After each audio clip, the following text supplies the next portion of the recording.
북한이 대북 심리전 방송을 중단하지 않으면 군사 행동에 나서겠다고 경고한 시간이 이제 딱 2시간 앞으로 다가왔습니다. 우리 군은 일단 대북 방송을 중단하지 않은 채 북한의 움직임을 지켜본 후에 중단 여부를 고려하겠다는 입장인데요. 네, 일촉즉발의 남북 군 대치 상황 과연 어떻게 진행이 될 건지 이 시간 홍현익 세종연구소 수석위원과 함께 이야기를 나눠보겠습니다. 네. 어서 오십시오. 어서 오십시오. 안녕하십니까.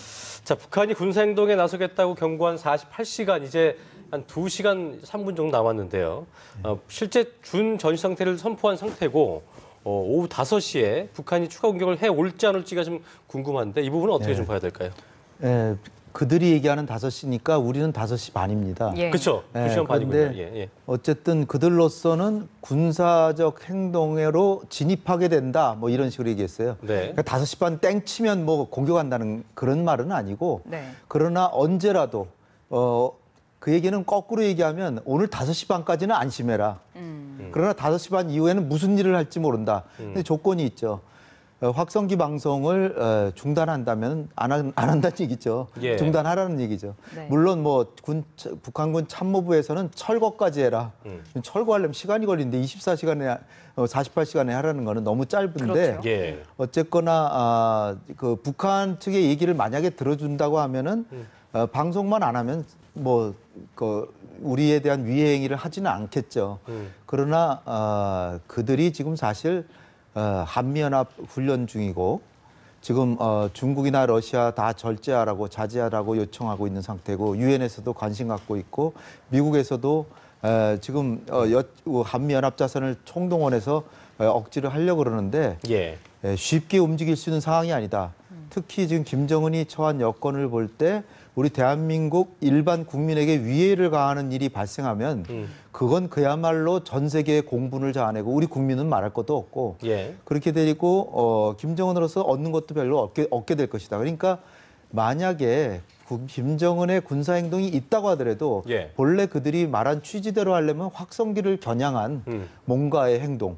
그러니까 예측컨대는 확성기 자체를 이번에 정통으로 맞추기보다는 예. 확성기를 얼마든지 맞출 수 있다는 걸 보다 근접한 지점에 탄착점을 형성해가지고 쏴대고 인명살상도 없게 하면서 우리 정부에 대한 압박을 최대화하면서 우리 정부의 양보를 유도해내려는 게 목적이 아닌가. 예.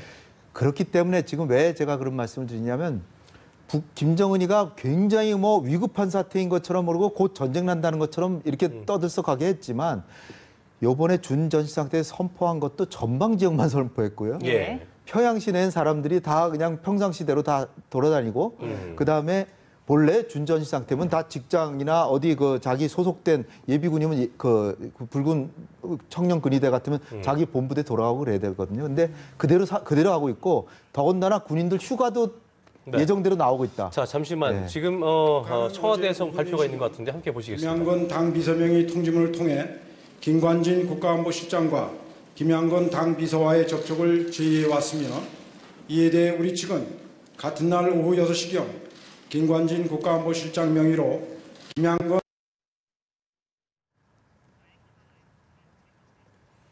자, 지금 청와대 북한 포격 도발과 관련된 브리핑이 있었는데요. 김교훈 1차장, 청와대 외교안보 1차장의 발표가 네. 있었는데 오후 6시 판문점에서 김관진 네네. 국가안보실장과 김양건 당 비서가 접촉을 가진다는 내용을 잠깐 전해드렸는데 예. 신호가 좋지 않아서 끝까지는 못 들었습니다. 저희가 연결이 네. 되는 대로 다시 한번 내용을 들어보는 걸로 하겠고요.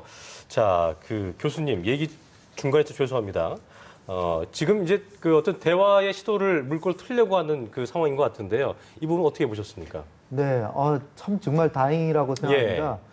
저도 최근에 이것 때문에 방송에 많이 나갔지만 결국 남북 간에 우리 동족 간의 이 정면 대결이라는 게 누가 좋겠습니까? 네네. 제가 좀 뒤에서 웃고 있을 사람은 아베 총리 정도가 될 것 같은데요. 우리가 이렇게 소모적으로 정면 대결하기보다는 결국은 대화를 해야 된다. 그래서 제가 본래 말씀드렸던 거는 만약에 북한이 군사도발을 할 때는 요 이틀 전처럼 1시간씩 뒤늦게 반격하지 말고 바로 즉흥적으로 군은 단호하게 응징을 가하되 정치권이나 국가 지도자 이런 정부에서는 통일부나 외교부 이런 정부는 다른 여타 부서들은 대화에 응하는 것이 좋겠다. 네. 결국은 남북한 간의 대화로 해결해야지. 이거 피해를 보면 남북한 주민들이 다 우리 동포들 아닙니까? 네.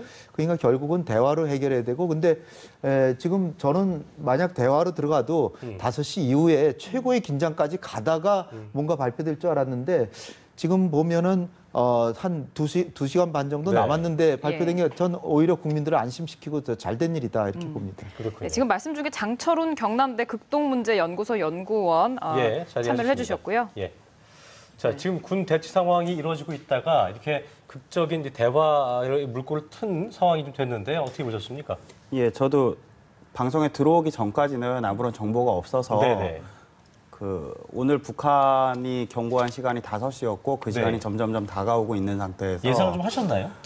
전혀 예상을 못했습니다. 왜냐하면 어제 박근혜 대통령께서 삼군사령부에 가셨을 때 그 북한의 도발에 대해서 단호하게 대응해라라는 예. 말씀밖에 안 하셨기 때문에 사실은 예상하기가 좀 힘든 상황이었고요. 예. 어제 저녁에 유엔사에서 북한 쪽에 대화하자는 전통문을 보냈다는 속보가 뜨고 나서 바로 뜬 게 네. 한민국 국방장관이 대국민 담화를 통해서 북한이 도발할 경우에 또 역시 단호하게 대응하고 예, 예. 응징하고 하겠다라는 그 언행들이 계속 있었기 때문에 물밑에서 남북한 사이에 이 문제 사태를 해결하기 위한 그 접촉을 모색하거나 그렇게 되면 좋겠다는 희망을 했지만 실제로 그런 일들이 이루어지고 협의가 이루어졌는지에 대해서는 예. 알지를 못했기 때문에 예상을 하고 있진 못했고요. 네네. 방송에 들어오면서 조금 늦게 와서 죄송하지만 들어오면서 이제 그런 예. 얘기들을 들어서 네네. 홍현익 박사님 말씀처럼 굉장히 다행스럽다고 생각을 합니다. 네. 이 김양건이 보내왔던 서한을 보면 사실 예. 예상을 못하셨다고 했는데 뭐 사태 수습, 관계 개선 이런 단어가 들어있긴 하거든요. 그렇습니다. 네, 어느 이게 정도 예상을 해볼 수는 그걸 있었을 것 갖고 같아요. 이제 뭐 화전 장면이다라고 이제 비판하는 경우도 있었는데 진짜였다고 봐야 되는 거겠네요. 어떻게 예. 볼 수 있을까요? 북한은 제가 뭐 누차 말씀드렸지만은 요번에 지금 북한이 저렇게 전쟁을 불사한다라고 나온 것은 예. 단순히 그 확성기 때문에만 나온 것은 아니다. 확성기가 두려워서 그냥 갑자기 일주일 만에 저 전면전 뭐 각오하고 나온 이런 것이 아니고요. 예. 박근혜 정부와 김정은 정권의 2년 반 동안에 있었던 일련의 남북 관계의 흐름 속에서 결국은 제일 큰 게 작년 2월 달에도 김기현 차장하고 북한 측하고 합의가 됐었습니다. 비방 네. 중상을 중단하기로 고위급 회담에서. 그러니까 북한에서는 자기 체제가 지금 제대로 쓰지도 않았는데 자꾸 전단살포하고 지금은 이제 확성기까지 하고 예. 그다음에 이제 인권 문제라든지 핵과 경제 병진 노선 이건 반드시 실패한다. 이렇게 우리 정부에서 계속 이렇게 얘기를 하니까 예. 김정은 정권으로서는 이거는 남한이 과연 공존할 의사가 있는지 이렇게 생각을 하는 거죠. 그래서 비방 중상 하지 말라 그래서 전단살포를 계속 하지 말라 그러는데 계속 날라오는 거예요. 그러니까 아마 이것으로 꾸준하게 김정은이로서는 나름대로 여러 가지 방책을 해서 이것을 막으려고 했는데 그 대표적인 게 작년에 가을에 있었던 황병서와 김양건 저 최룡의 셋이 내려왔잖아요. 네네. 오늘 사실 뭐 최고위급 회담한다고 그러는데 황병서와 김관지 실장 작년에 만난 분들입니다. 예. 그때 사실은 뭔가 문제가 아마 논의가 됐을 가능성도 있고 근데 그때 타결이 안 됐겠죠. 그런데 그 이후에도 그 작년에 그 아시안 게임을 계기로 황병서 이 김관진 이 라인에서 만났는데 네네. 그 직후에 서로 간에 바로 군사회담하다 틀어져 버렸어요. 그 이후로 지금까지 또 사실상 옥신각신 그렇죠. 신경전 아닙니까? 그러니까 예. 김정은이 2년 반을 결산하자고 나오는 거예요. 예. 그렇다면 그렇게 내 2인자, 3인자까지 보냈는데도 타결이 안 된다면 그럼 한번 정면으로 한번 붙어보자. 예. 그런 모습으로 지금 나온 건데 근데 우리도 막상 이게 정면으로 하려고 우리는 절대 굽히지 않고 단호히 응징하겠다는 태세를 갖췄지만 네. 결국 북한도 전면전이나 국지전이고 예. 할 마음은 없는 거죠. 네. 그러니까 우리도 생각해 보면은 기왕에 남북 간에 우리 대통령께서는 대박 통일론을 지금 하시려고 그러는데 대박되는 통일을 하려고 그러는데 정면으로 붙는다는 건 사실 어긋나는 거잖아요. 그래서 예. 우리 정부도 합리적으로 생각해서 이렇게 회담이 된 것은 참 예. 다행한 일이고요. 이제 회담의 의제는 틀림없이 확성기뿐 아니라 전단살포 금지. 그러니까 상호 비방 중상 금지라고 하는 포괄적인 틀 속에 여러 가지를 네. 넣어서 하지 말자. 이렇게 아마 주장하고 나올 겁니다. 그렇군요. 자, 앞에 저희가 그 청와대 북한 포격 도발 관련 브리핑을 듣다가 말았는데 나머지 내용을 좀 들어보겠습니다. 함께 보시죠. 예. 를 시작하겠습니다. 남가북은 현재 진행되고 있는 남북관계 상황과 관련하여 우리 시간 오늘 오후 6시 판문점 평화의 집에서 우리 측 김관진 국가안보실장과 홍영표 통일부 장관, 북측의 황병서 총정치국장과 김양건 당비서관 접촉을 갖기로 오늘 오후 합의하였습니다.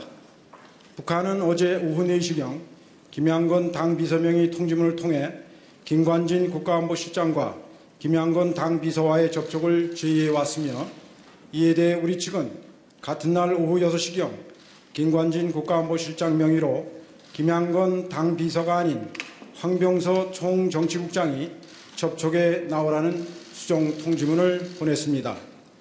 이러한 우리 측 수정 제안에 대해 북측은 오늘 오전 9시경 황병서 총정치국장과 김양건 당비서가 나오겠다고 하면서 김관진 국가안보실장과 홍영표 통일부 장관이 나올 것을 요청하였습니다. 우리 측은 이러한 북측 의견을 받아들여 오늘 오후 6시에 판문점 평화의 집에서 북측과의 접촉을 가질 것을 제의하였으며 북한은 이를 수용하였습니다. 이상입니다. 네, 국가안보실 김규현 제1차장의 청와대 북한 포격 도발 관련 브리핑 함께 들어보셨습니다. 네. 다시 한번 정리 좀 해드리자면 오후 6시에 판문점에서 남북 고위급 접촉이 이루어질 것이고 남측은 김관진 안보실장 그리고 홍영표 통일부 장관이 예정돼 있고요.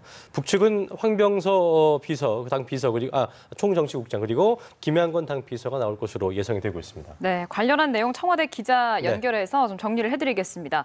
김혜영 기자. 네, 남북이 오늘 오후 판문점에서 고위급 접촉을 하기로 전격 합의했습니다. 조금 전 화면으로 보신 것처럼 김규현 청와대 국가안보실 1차장이 춘추관에서 발표를 진행했는데요. 김규현 1차장은 우리 시간으로 오늘 오후 6시 판문점 평화의 집에서 우리 측 김관진 국가안보실장과 홍영표 통일부 장관 그리고 북측의 황병서 총정치국장과 김양건 당 비서관의 접촉을 갖기로 오늘 오후 합의했다고 밝혔습니다. 북한은 어제 오후 4시쯤 김양건 당 비서의 명의의 통지문을 통해서 김관진 국가안보실장과 김양건 당 비서와의 접촉을 제의를 해왔는데요. 이에 대해 우리 측은 어제 저녁 6시쯤 김관진 국가안보실장의 명의로 김양건 당 비서가 아니라 황병서 총정치국장이 접촉에 나오라는 수정 통지문을 보냈습니다. 이러한 우리 측 수정 제안에 대해 북측은 오늘 아침 9시 30분쯤 황병서 총정치국장과 김양건 당 비서가 나오겠다고 하면서 김관진 국가안보실장과 홍영표 통일부 장관이 나올 것을 요청했습니다. 우리 측은 이러한 북측의 의견을 받아들여서 오늘 오후 6시에 판문점 평화의 집에서 북측 접촉을 가질 것을 제의했으며 북한이 이를 수용했습니다. 다시 한번 말씀드리겠습니다. 남북이 오늘 오후 판문점에서 고위급 접촉을 하기로 전격 합의했습니다. 김규현 1차장은 우리 시간으로 오늘 저녁 6시쯤 판문점 평화의 집에서 우리 측 김관진 국가안보실장과 홍영표 통일부 장관, 북측의 황병서 총정치국장과 김양건 당 비서관의 접촉을 갖기로 오늘 오후 합의했다고 밝혔습니다. 북한은 어제 오후 4시쯤 김양건 당 비서 명의의 통지문을 통해서 김관진 국가안보실장과 김양건 당 비서와의 접촉을 제의해왔는데요. 이에 대해 우리 측은 어제 오후 6시쯤 김관진 국가안보실장의 명의로 김양건 당 비서가 아니라 황병서 총정치국장이 접촉에 나오라는 수정 통지문을 보냈습니다. 이러한 우리 측 수정 제안에 대해서 북측은 오늘 오전 9시 30분쯤 황병서 총정치국장과 김양건 당 비서가 나오겠다고 하면서 김관진 국가안보실장과 홍영표 통일부 장관이 나올 것을 요청했습니다. 우리 측은 이러한 북측의 의견을 받아들여서 오늘 저녁 6시에 판문점 평화의 집에서 북측과 접촉을 가질 것을 제의했고 북한이 이를 수용했습니다. 지금까지 청와대에서 전해드렸습니다. 네, 정말 최악의 대치 국면에서 고위급 접촉이 전격적으로 합의가 됐습니다. 예. 이제 수습 국면으로 접어들었다고 봐야겠죠? 예, 그렇습니다. 오늘 오전에 이 발표가 있기 전까지만 해도 한미연합 그 공군 전력이 같이 한반도에서 무력 시위를 예. 벌이고 북한 같은 경우에는 76.2mm 직사포를 그 DMZ 내로 반입을 하면서 오늘 오후 5시로 예정돼 있던 북한의 최후 통첩 시간이 지나면 어떻게 됐든 간에 크던 작던 간에 물리적인 충돌이 벌어질 수 있지 않겠나. 그러니까요. 그런 염려를 다들 하셨을 것 같은데요. 예. 어제부터 물밑에서 남북한 사이에 문제 해결이나 아니면 사태 수습을 위한 접촉들이 이루어졌고 그것들이 오늘 오후 6시면 이제 양쪽 간의 협상이 이루어질 거기 때문에 예. 아마도 좋은 결과가 있지 않을까 생각이 됩니다. 자, 위원님. 네. 밀간 접촉을 저희 시청자도 그렇고 저희는 알 수가 없는 노릇이니까 남북 모두 긴장 수위를 높여왔는데 갑자기 회담을 갖게 된 이 배경에는 뭐 어떤 그 계산들이 깔려있다고 볼 수 있을까요?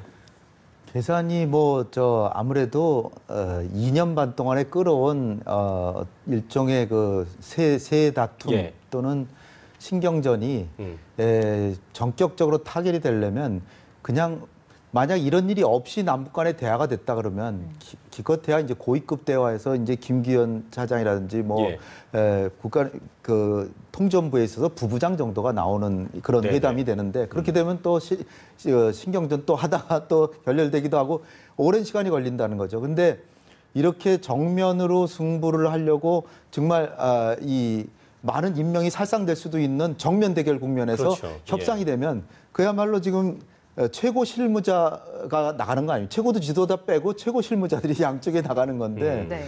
그러면 여기서는 그 큰 틀의 타결이 될 수가 있죠. 예. 그야말로 북한이 원하는 그들이 요구하는 비방 중상 중지 그거 하고 우리는 또 뭐 핵 문제를 얘기할 수도 있고 또 여러 가지 서해상의 도발이라든지 DMZ에서의 도발이 차후에라도 있으면 확성기는 요번에 좋은 거 발견했잖아요. 예. 확성기라고 하는 좋은 유효한 수단을 발견했기 때문에 만약에 DMZ나 NLL 또다시 침범하면 확성기 바로 튼다. 뭐 바로 트니까 그래 그렇게 알아둬라. 네. 예. 그렇게 합의를 볼 수도 있고요. 그러니까 뭔가 남북 관계의 새로운 재출발을 위한 좋은 계기가 될 수도 있는 아주 정말 중요한 날입니다. 오늘이. 그래서 그렇습니다. 그러니까요. 예. 지금 통일이 대박이 되는 그 통일을 이제 우리 대통령 만드시려고 그러는데 그러려면 관계 정상화부터 돼야 되죠. 그런 이제 관계 정상화를 위한 첫 발을 오늘 디디느냐 안 디디느냐 요거를 이제 판가름하게 되는데 네. 그들이 뭐 지금 한미연합훈련도 하지 말라 그러지만 네. 이거는 그들이 그냥 하나 껴는 거고요. 한미연합훈련은 궁극적으로 반드시 이걸 물고 늘어지지는 않을 것 같습니다. 그러나 지금 정권이 취약한 김정은으로서는 자기의 국내 문제에 관여하지 마라. 예. 이 문제는 아마 포괄적으로 짚고 넘어갈 테고 우리는 이제 거기에 따라서 오이사 조치도 지금 큰 장애잖아요. 네. 그러니까 오이사 조치가 있던 원인이 됐던 천안함 폭침에 대해서 모종의 행동을 우린 요구하고 그걸 뭐 우리가 충분히 우리 국민들도 적어도 조금 납득할 수 있는 그런 내용이 돼야 될 거고요. 네. 모호한 얘기 말고요. 그다음에 박광자 씨 사건 그것도 논의를 해서 박광자 씨 사건에 대해서 사실은 북한 내에서 이 우리 병사들이 비록 초병 근무하다 그랬지만 이건 참 잘못된 일로서 사실 그 유감을 표시한다든지 뭐 사과한다든지 뭐 예. 그렇게 하면 금강산 관광 재개할 수 있잖아요. 그러면 이산가족 상봉인도 되잖아요. 네. 얼마나 좋습니까? 그러니까 지금 오늘 그 6시에 그 회담이 참 성공적으로 이루어져서 왜냐면 우리 청와대 안보실장에다 통일부 장관 나가니까 우리 대한민국에서는 그야말로 남북 관계에는 총책임자들이 대통령을 대신해서 나가는 거기 때문에 네. 북한도 뭐 황병서가 국가 2인자고 김양건은 대남 정책 총책이거든요. 네. 그러니까 여기서 뭔가 타결이 되면 향후에 어떻게 보면 남북 관계가 대통령 이제 임기 2년 반 남으셨는데 상당히 진척될 가능성도 있는 회담이 거꾸로 될 수도 있다. 네. 그러니까 완전 위기에서 그냥 기회가 될 수 있는 좋은 그 반전의 기회를 청와대에서 잘 마련했다 이렇게 봅니다. 예. 우리가 적을 알고 나를 알면 지피지기면 백전백승이라고 백전백승이다. 하지 않습니까? 그쵸. 북한의 2인자 예. 또 대남 정책 총책이 내려오는데 우리 대화 상대 카운터파트가 어떤 사람들인지 좀 먼저 좀 짚어주시죠. 예, 금방 말씀하셨던 것처럼 황병서는 북한군의 그 군 총정치국장으로서 예. 북한 군의 정치적인 측면과 사상적인 측면에 대한 실권을 쥐고 있는 사람입니다. 그래서 네. 김정일 시대 같은 경우에는 성군 정치를 내세웠었기 때문에 예. 군이 북한의 뭐 여러 가지 각종 대내외 정책에서 선도적인 역할을 하고 그 과정에서 그 정치적인 부분이나 사당적인 부분이 중요해서 이제 총정치국장이 사실상의 2인자가 됐던 거고요. 네. 그 이전 김일성 시대에도 북한군에 대한 북한군 내에서 총정치국장이라는 직위는 그 최고 지도자를 제외한 군 전체를 통제하고 통솔할 수 있는 이 역할을 할 수 있기 때문에 예. 북한군에서 실세다. 그리고 북한 전반으로 봐서도 최고 지도자인 김정은을 제외한 그 다음에 누구냐 물어보면 아마 대체로 다 황병서를 지목을 할 것 같고요. 김정은에 굉장히 그 신뢰를 받고 있다고 하더라고요. 그러니까요. 예, 얼마 전에 연합뉴스 TV에서도 예. 보도를 하셨지만 그 김정은이 현지 지도를 갈 때나 아니면 공개 활동 같은 어느 현장을 가든 대체로 군과 관련이 있는 쪽에도 많이 가지만 군과 꼭 관련이 없는 것처럼 보이는 시설이나 그런 방문에도 많이 수행을 하는 걸로 보이고요. 예. 그런 측면에서는 김정은을 아주 지근거리에서 보자 하는 대표적인 실세 중에 하나라고 할 수가 있고 네. 김양곤 통전부장 같은 경우에는 통전부장을 꽤 오랫동안 하고 있으면서 대남 정책과 관련해서 뭐 남북 장관급 회담이나 이런 데 직접 수석 대표로 나선 적은 없지만 어쨌든 대남 정책과 관련해서 꽤 오랫동안 실무를 했고 네. 그쪽 그 계통에서 이렇게 승진 가도를 밟아온 사람이고 그 김정일 시대 때부터 남북 관계 관련해서는 사실상 뒤에서 모든 걸 다 이렇게 그 지휘하고 네. 통솔하고 하는 역할을 해왔기 때문에 예. 그런 측면에서는 아까 홍현익 박사님 말씀처럼 그 김정은을 북한의 최고 지도자인 김정은을 대신해서 이제 실세 전반적인 정책을 다 관장할 수 있는 실세 한 명과 예. 이게 남북 관계에 해당하는 사안이기 때문에 그쪽 분야에 정통하고 밝은 김양건을 내려보내서 접촉에 나서는 게 아닐까 싶습니다. 네. 그야말로 극적 반전이라고 좀 얘기를 할 수도 있을 것 같은데요. 김정은의 오롯한 뜻이라고 좀 볼 수 있을까요? 김정은의 대체적으로 김정은이 시나리오를 짜놓고 예. 아마도 이거를 기획했다라고 저는 봅니다. 음. 애초에 제가 그 김정은의 일종의 승부수라고 말씀드린 것처럼 예. 2년 반을 청산해서 더 이상 이 자신들의 요구가 해결되지 않는다면 그렇다면 승부를 걸어야 된다.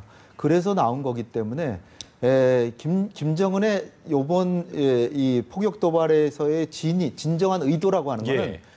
결국은 한국 정부의 대북 정책의 기조를 좀 수정해 달라는 그겁니다. 예. 그러니까 그렇게 하려면 정면 대결하고 국지전으로 가서는 수정하기 어렵죠. 예. 차라리 이렇게 고위급 회담을 통해서 거의 최고위급 회담이라고 보는데 예.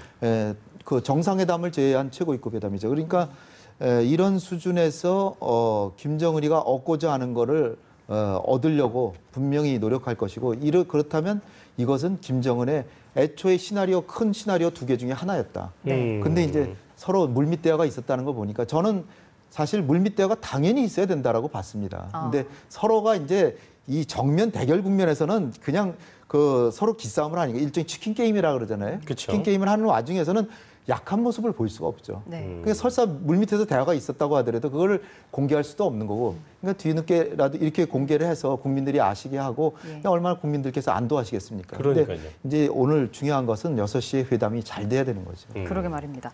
처음에 통지문이 왔을 때 예. 김관진 대 김양건으로 만나자라고 통지문이 왔고 우리는 아니다. 김양건 말고 황병서가 나와라라고 얘기를 했거든요. 그러다가 결국에 이렇게 4명이 만나기로 결정이 된 건데 이렇게 왔다 갔다 한 부분은 왜 생긴 거라고 보십니까? 그 북한군이 처음에 우리한테 포격 도발을 했을 때 한 발을 쐈을 때 네네. 그 시점 전후에서도 김양건 통전부장 명의의 전통문이 우리 쪽에 왔지 그랬죠. 않았습니까? 근데 예. 그때 김양건 통전부장 명의의 전통문을 보내면서 우리 쪽에 대한 카운터파트 상대방으로 김관진 청와대 국가안보실장을 지정을 해서 보냈었어요. 북한 네. 쪽에서는. 그런 면에서 이번에도 마찬가지로 처음에 북한이 어제 오후 4시에 보낸 것들은 김양건 통전부장 명의로 보내면서 수신자를 김관진 청와대 국가안보실장으로 그 며칠 전에 했던 것과 같은 양태를 보였었고 그 과정에서 우리 쪽에서 다시 보내면서 김관진 청와대 국가안보실장의 격이나 아니면 역할이나 실질적인 그런 것들과 걸맞는 그러니까 김관진 청와대 국가안보실장은 국정 전반 중에서도 외교안보와 관련된 정책들 를 결정하는 아주 중요한 포스트에 있는 사람이기 때문에 네. 그 김관진 청와대 국가안보실장의 이제 상대방 역할을 할 수 있는 사람으로는 김양건 통전부장도 괜찮지만 예. 김양건 통전부장은 대화나 아니면 교류협력이나 이런 대남 정책을 총괄하긴 하지만 군사적인 부분이나 안보적인 부분에서는 약간 비는 부분들이 있기 때문에 그런 면에서 황병서 그 북한 군에 대한 그 사당적인 거나 뭐 이런 걸 통제할 수 있고 그 대표하는 네. 황병서 그 북한군 총정치국장을 우리 쪽에서 요청을 한 거고 제가 좀 뜻밖으로 생각을 하는 거는 네. 오늘 아침에 다시 북쪽에서 전통문이 올 때 예. 홍영표 장관을 끼워 넣었다는 거를 북쪽에서 먼저 제의했다는 거예요. 그 부분은 약간 그 지금 현재 상황에선 잘 이해가 되질 않는데 네. 왜냐하면 엊그저께 김양건 통전부장 명의의 전통문이 왔을 때 그 다음 날인가 홍영표 통일부 장관 명의의 전통문을 보내려고 했는데 예. 북쪽에서 보내는 사람 누구냐 물어보더니 홍영표 통일부 장관 명의로 가는 거다. 안 받았거든요. 그렇죠. 그런 면에서 이제 그 오늘 오전 9시에 홍영표 통일부 장관까지 끼워서 2대2 사자회담 4명이 나서는 회담이 만들어지는 거는 아마도 북쪽에서 어느 정도 이 회담이나 접촉을 성사시키기 위해서 예. 노력하는 모습을 보여주는 게 아닐까 싶기도 합니다. 이 말씀대로라면 그러면 두 명 다 황병서와 김양건이 둘 다 오기 때문에 그러면 할 수 있는 이야기가 더 폭 넓어지겠네요. 그렇죠. 우리 정부에서는 김양건보다는 김양건은 뭐 수십 년 동안 대남 정책한 사람이니까 대남 정책을 빠삭히 알고 있고 예. 북한에서는 1차 우리의 또 새로운 제안 또 3차까지의 김양건은 계속 들어 있었단 말이에요. 예. 그 얘기는 뭐냐면 김양건이가 김정은의 대남 책사라는 거죠. 그러니까 김양건의 머릿속에서 이런 구상들이 나온 거다고 전 보고 있고요. 네. 그런데 이제 우리 측에서 보면 이게 군사 대결이고 북한의 문제는 군사안보 문제니까 김양건은 군사안보가 아니잖아요. 그렇죠. 예. 우리에게 필요한 거는 군을 대표할 수 있는 사람. 그러니까 뭐 황병서라든지 아니면 리영길 총참모장이라든지 예. 아니면 인민무력부장이라든지 뭐 이런 사람 중에서 한 사람을 하는데 그래도 김정은의 가장 측근 중에 측근이라고 하는 황병서를 우리는 끌어낸 거고요.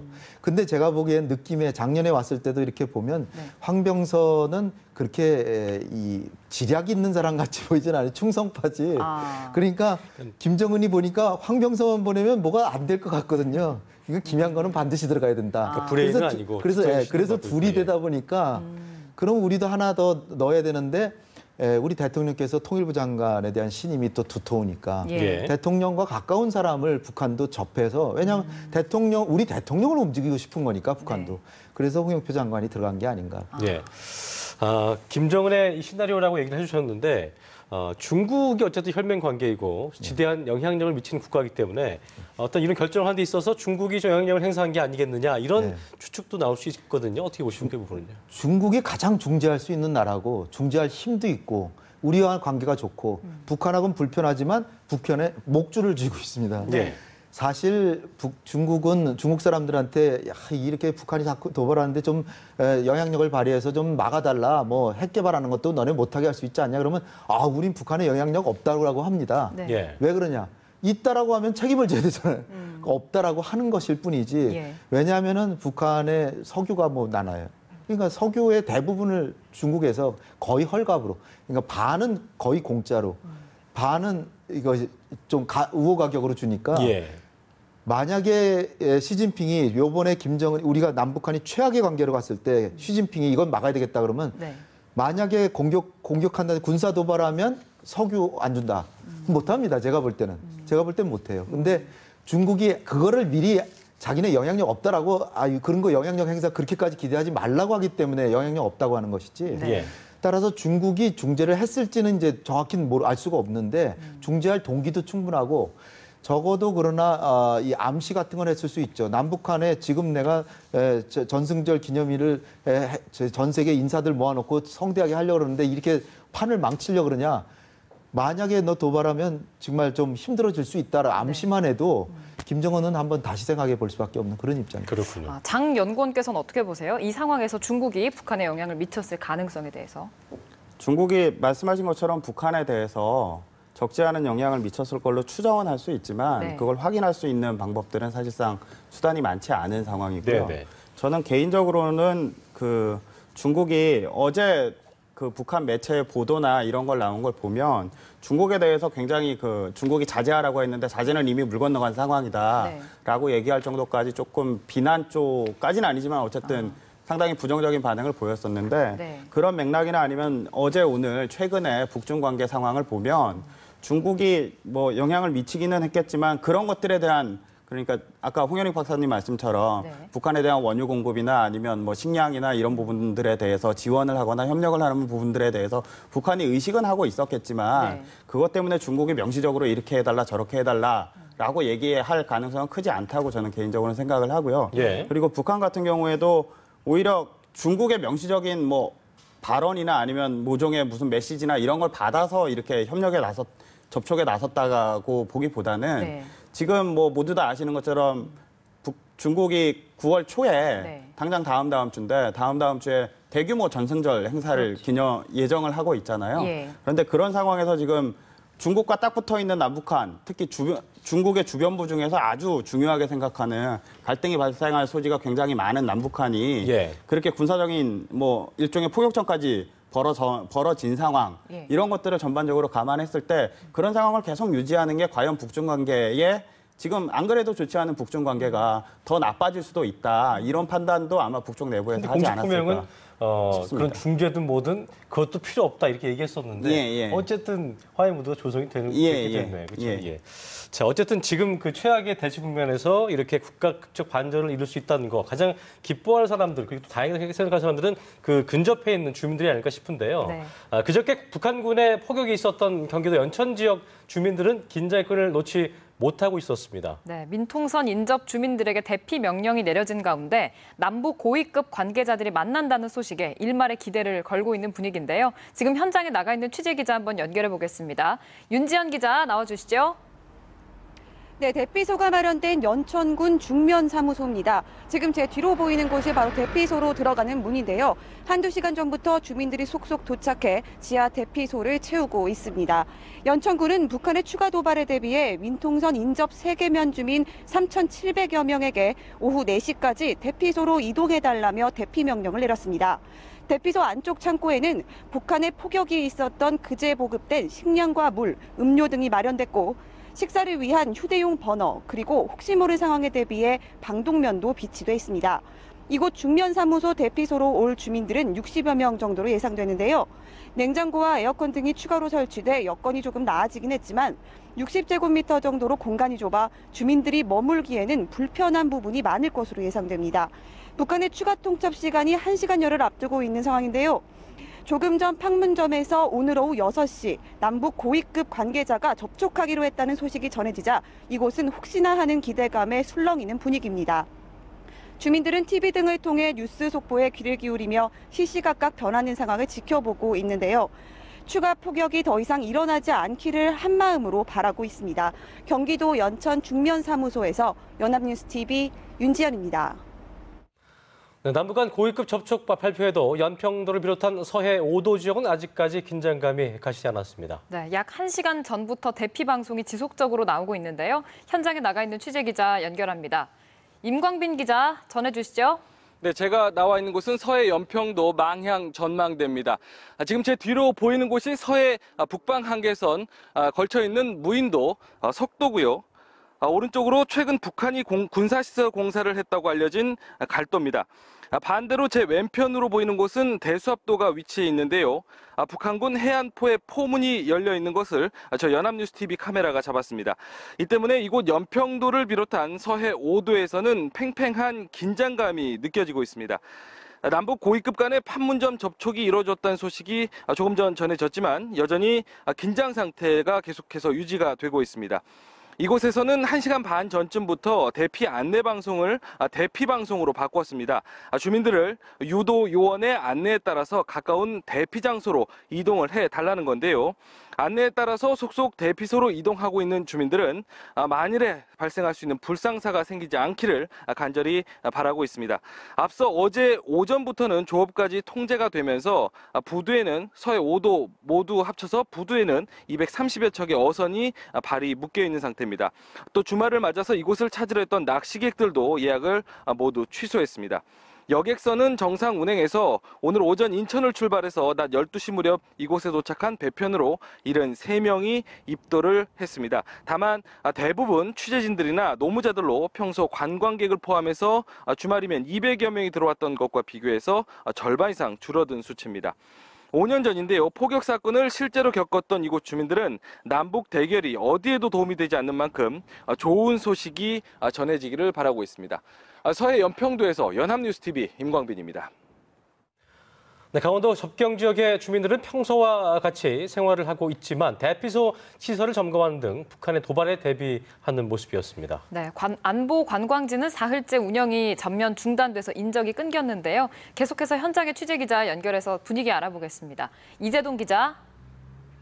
네, 저는 지금 강원도 철원군의 최북단 마을인 양지리 마을에 나와 있습니다. 지금 제 뒤로 보시는 건물이 바로 이곳 양지리 마을의 주민 대피소입니다. 앞서 들으신 것처럼 서해 5도와 연천 일대에는 주민 대피령이 내려졌지만 아직 이곳 양지리 마을은 주민 대피령이 내려지지는 않은 상황입니다.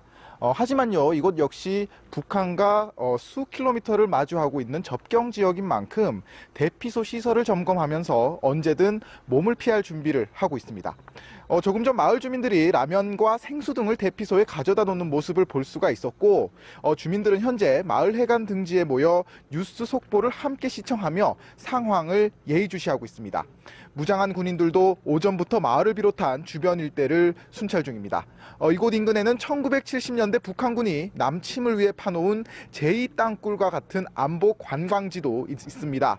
북한의 포격 도발이 있었던 지난 20일부터 사흘째 이뤄지고 있는 통제로 관광객의 발길이 뚝 끊겨 적막감마저 감돌고 있습니다. 양구 제4땅굴과 을지전망대, 고성통일전망대, 그리고 DMZ 박물관 등 강원도의 모든 안보 관광지는 현재 출입이 통제된 상황입니다. 철원군은 이번 주말 예정된 한탄강 래프팅 축제 등을 전면 취소하고 상황을 주시하고 있습니다. 지금까지 강원도 철원군에서 연합뉴스TV 이재동입니다. 이번에는 그제 북한의 포격 도발 직후에 가장 먼저 비상대피령이 발령됐었던 인천 강화군 교동도를 가보겠습니다. 네, 취재기자 부르겠습니다. 김종성 기자 전해주시죠. 네, 저는 지금 인천 강화군 교동도에 나와 있습니다. 이곳 군의 경계 태세가 한층 강화된 모습입니다. 이곳이 북과 인접해 있는 지역이기도 하고 대북 확성기가 이 근처에 있다는 소식이 있는데요. 그 때문에 이 북에 타격이 있을 것이다, 이런 추측까지 나오면서 주민들의 걱정도 상당히 많이 나오고 있는 상황입니다. 저희 연합뉴스TV 취재팀이 나와 있는 이곳은 교동문에 위치한 초등학교인데요. 이 주민들을 위한 대피 시설이 갖춰져 있습니다. 이틀 전 북한의 포격 도발에 놀란 100여 명의 주민들이 긴급히 몸을 숨겼던 곳이기도 합니다. 오늘도 오후 1시에 비상대피령이 내려진 이후에 70여 명의 주민, 그리고 또 군병력, 경찰까지 해서 80여 명이 이곳에 머물고 있는 상황입니다. 점심을 먹던 중에 경보음과 대피 안내 방송을 듣고 급하게 이곳에 온 분들도 많아서 한쪽에서 요기를 하는 그런 광경도 볼 수 있었습니다. 군과 경찰, 이 소방서에서는 대피한 주민들을 안내하고 보호하기 위한 비상대책반을 현재 운영하고 있습니다.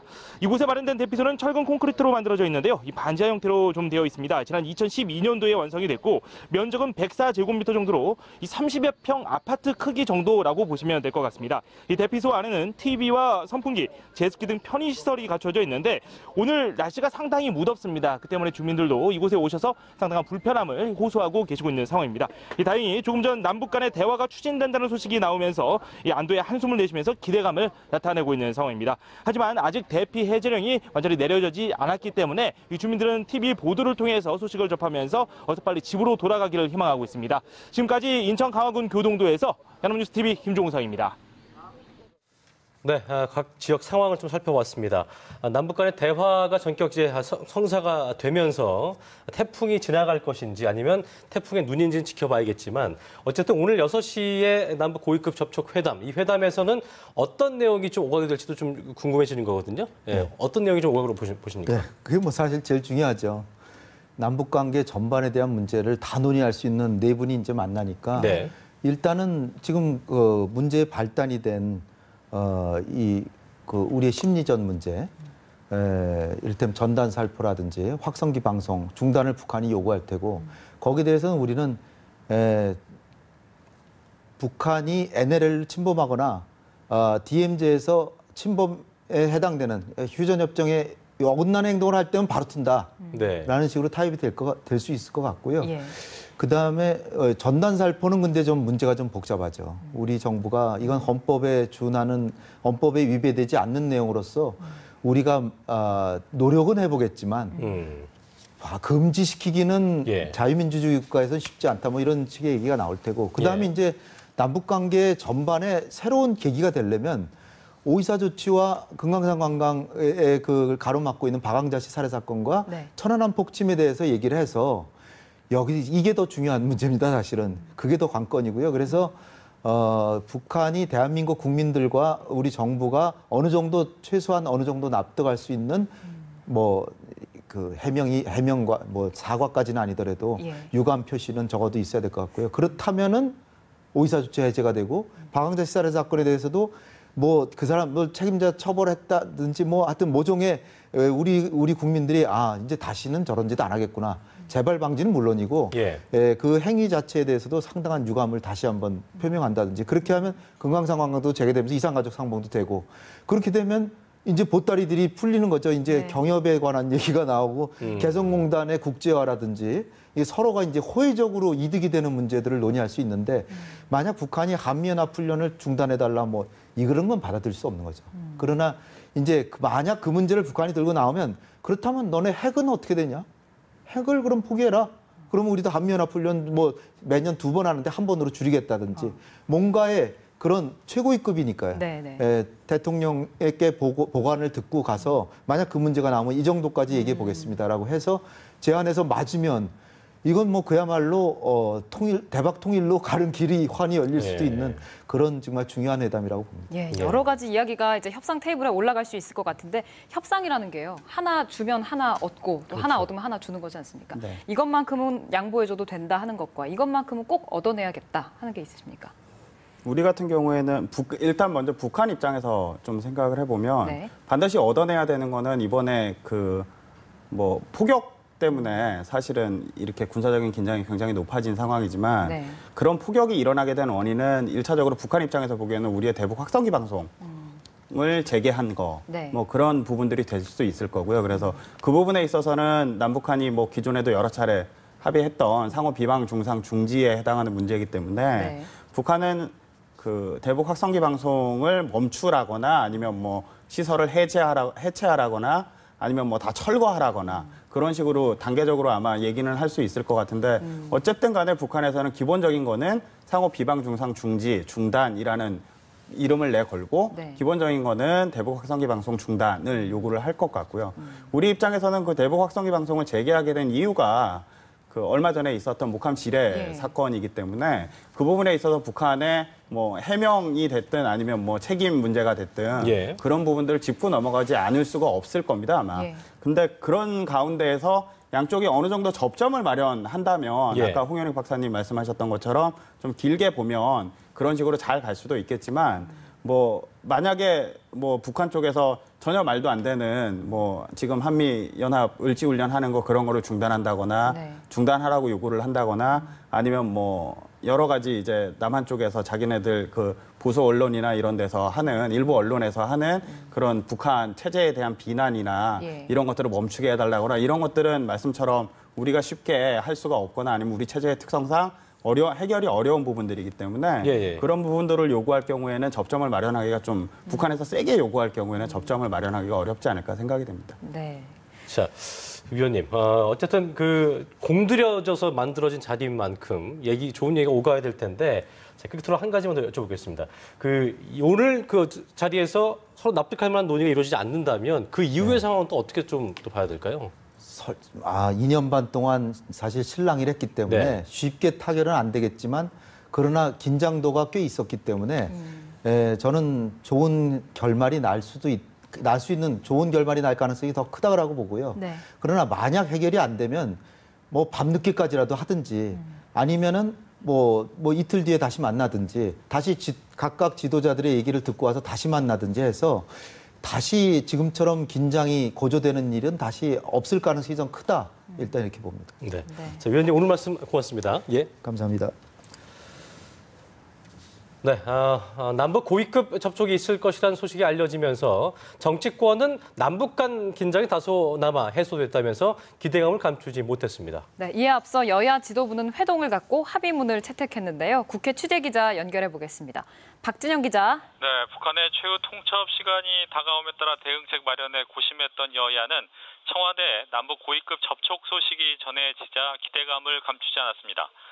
새누리당 김무성 대표는 긴장 완화에 큰 도움이 될 것이라며 좋은 합의가 도출되길 바란다고 밝혔고 새정치민주연합 문재인 대표도 그동안 주장해왔던 남북 고위급 회담이 성사됐다면서 고조됐던 남북 간의 대치 상황이 누그러질 것을 기대했습니다. 이에 앞서 여야 지도부는 2+2 회동을 하고 공동 발표문을 채택했습니다. 3시로 예정됐던 회동을 30분 앞당겨 북한 도발에 대한 초당적 대응 의지를 밝히기 위해 머리를 맞댔는데요. 여야는 공동 발표문에서 남북 당국이 이 문제의 평화적 해결을 위해 당국 간 대화를 나설 것을 촉구하기도 했습니다. 정부에 대해서는 단호하되 평화적인 관리를 해야 한다고 강조를 했었고요.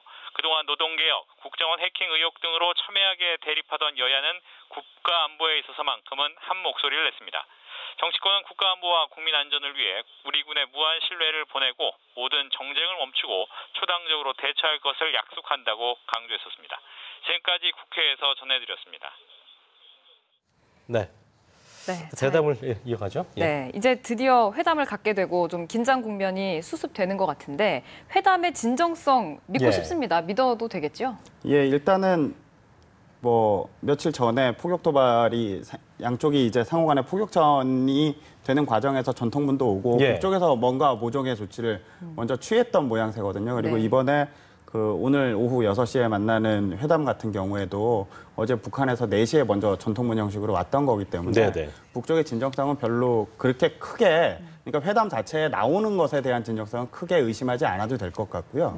다만 좀 쉽게 합의하기가 어려울 수 있다. 그 부분은 뭐 양쪽 남북한이 박근혜 정부도 들어섰고 김정은 체제도 들어섰고 한 2년 반에서 3년 정도 지난 기간 동안 계속 이렇게 경색 국면에 있었기 때문에 뭐 그동안에 여러 차례 이제 고위급 접촉이 있지 않았습니까? 그런데도 불구하고 경색 국면을 이렇게 해소하는 계기는 특별하게 만들지를 못했었기 때문에 그런 상황에서는 이제 그런 상황이 계속 이어질 것인가 아니면 그런 상황을 이제 매듭을 짓고 남북 관계를 개선하고 발전시키는 그런 전환점이 될 것인가 그건 이제 오늘 회담에서 좀 주목해야 될 부분인 것 같습니다. 네, 오늘 저녁 6시에 있을 남북 대화 기대를 하고 좀 지켜보겠습니다. 장철훈 경남대 극동문제연구소 연구원도 이제 보내드리겠습니다. 고맙습니다. 감사합니다.